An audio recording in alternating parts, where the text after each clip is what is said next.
এখন আমরা প্রান্তীয় বেগের রাশিমালা প্রতিষ্ঠা করব। তো সেটার আগে প্রান্তীয় বেগ জিনিসটা সেটা কি সেটা জানতে হবে, ঠিক আছে? তো প্রান্তীয় বেগ হলো, ধরো কোনো একটা তরল, প্রবাহী তরলের মধ্যে কোনো একটা বস্তু আছে, ঠিক আছে? এবার বস্তুটা তো এই প্রবাহী যদি হয় তরলটার সাথে যেতে থাকে, তরলের সাথে যেতে থাকে। কেন যেতে থাকে? কারণ এই বস্তুর সাথেই তরলটার আসঞ্জন বল ক্রিয়া করে। আসঞ্জন বল আমরা জানি, সংশক্তি বল হলো নিজেদের কণার মধ্যে, আসঞ্জন হলো অন্য কণার মধ্যে। তো এ চলতে থাকে। এবার এ যখন কিছুক্ষণ পরে এখানে চলে আসে, এরমভাবে বেগে সাথে আস্তে আস্তে চলতে থাকে। এবার এর রেসপেক্টে যখন এদিকে আগিয়ে যাচ্ছে এই জায়গাটার ভেলোসিটি, আর যখন বস্তুটা ধরো এই পজিশনে আছে, এই জায়গাটা ভেলোসিটি, এই জায়গাটা ভেলোসিটি, এই জায়গাটা ভেলোসিটি কিন্তু ডিফারেন্স হয়ে যায়। মানে এখানেও এখানে যা ভেলোসিটি হবে এখানে কিন্তু সেম ভেলোসিটি হবে না, মানে যেখানে বস্তুটা এখন বসে আছে। তো পার্থক্য সৃষ্টি হয়, কতটা বোঝা গেল? ফলে বস্তু থেকে বিভিন্ন দূরত্বে থাকা স্তরগুলির মধ্যে আপেক্ষিক বেগের গতি সৃষ্টি হয় এবং মাধ্যমের সান্দ্রতা ওই আপেক্ষিক গতির বিরুদ্ধে কী করে? বাধা সৃষ্টি করে। আর বস্তুর বেগ যত বাড়বে এই বাধাও তত বাড়বে। আর এই যে বাধা বলটা মানে সান্দ্র বল, সেটা কিন্তু ঊর্ধ্বমুখী বল। দেখো আমি এখানে দেখিয়েছি অ্যারো দিয়ে, ঊর্ধ্বমুখী বল, ঠিক আছে? আর বস্তু আরেকটা বলের জন্য সামনের দিকে এগিয়ে যাচ্ছে। এই যে দুটো বল, যে কারণে বস্তুটা গতিশীল হয়েছে এবং বাধাজনিত সান্দ্রতা বল, দুটো বল যখন সেম হবে তখন বস্তুর উপর কার্যকরী যে মোট বল সেটা শূন্য হবে। তখন বস্তুটা একটা স্থির বেগে স্ট্যাটিকলি এরম যেতে থাকবে, ঠিক যেমন বৃষ্টির ফোঁটাগুলো যখন আকাশ থেকে একটা স্থির বেগে পড়তে থাকে, ঠিক আছে? এই যে বেগটা নিয়েও পড়ছে একেই বলা হয় প্রান্তীয় বেগ।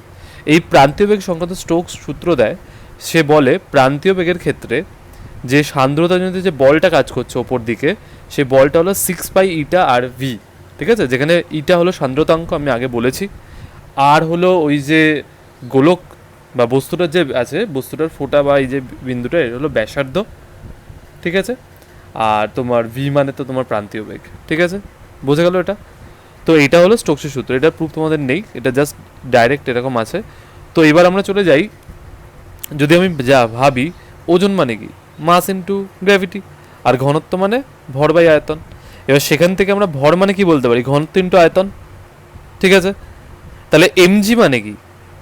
এমজি মানে হবে তোমার ঘনত্ব ইন্টু আয়তন, আর যেহেতু জি এর সাথে মাল্টিপ্লাই, তাহলে জি একটা গুণ হয়ে যাবে, তাহলে ঘনত্ব ইন্টু আয়তন ইন্টু জি, তাহলে এমজি মানে এটা।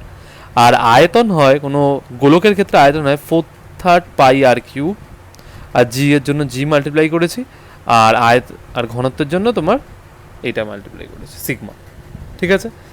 এবার যদি ভালো করে বোঝার চেষ্টা করবে, এখানে দুটো বল কাজ করছে, একটা হলো ঊর্ধ্বমুখী বল আর একটা হলো বস্তুর গতির জন্য বল, ঠিক আছে? এবার ঊর্ধ্বমুখী বলটা বেশি আছে বলেই বস্তুর ওপরে ভাসছে, নালের ভেতরে ঢুকে যেত, ঠিক আছে? এবার এটা হলো তোমার বস্তু কর্তৃক যে বলটা কাজ করছে সেটার পরিমাণ, এই এমজিটা। আর নেক্সট যে বলটা কাজ করবে সিমিলারলি একইভাবে করলে ওটা হবে 4/3 পাই আর কিউব রোজি, মানে ওটা ডিপেন্ড করবে, মানে পরের যে বলটা ওটা ডিপেন্ড করবে তোমার তরলটার ঘনত্বের ওপর, আর এই যে ঘনত্বটা আছে এটা হলো বস্তুর ঘনত্বের ওপর। তাহলে এই যে দুটোর মধ্যে চেঞ্জ কে বেশি হবে? অবশ্যই তোমার ঊর্ধ্বমুখী বলটা বেশি হবে। তাহলে এটা থেকে যদি এটা মাইনাস করি তাহলে আমি কি পাবো? তাহলে আমি পাবো 4/3 পাই আর কিউব এটা। এই যে বলটা এটাই তো সান্দ্রতাজনিত বল, তাহলে এই বলটা কার সমান হবে? এই বলটার সমান। 1 নম্বর ইকুয়েশন, এটাকে যদি তুমি 2 নম্বর ইকুয়েশন নাম দাও, এই দুটোকে তুমি সমান করতে পারো। এবার সমান করলে তুমি এখানে ড্রিফট ভেলোসিটির বা এই প্রান্তীয় বেগের একটা তুমি আইডিয়া পাবে, প্রান্তীয় বেগের একটা আইডিয়া পাবে, একটা রাশিমালা পাবে। যদি হিসাব করো দেখবে 2/9 ওটা হবে 2/9 আর স্কোয়ার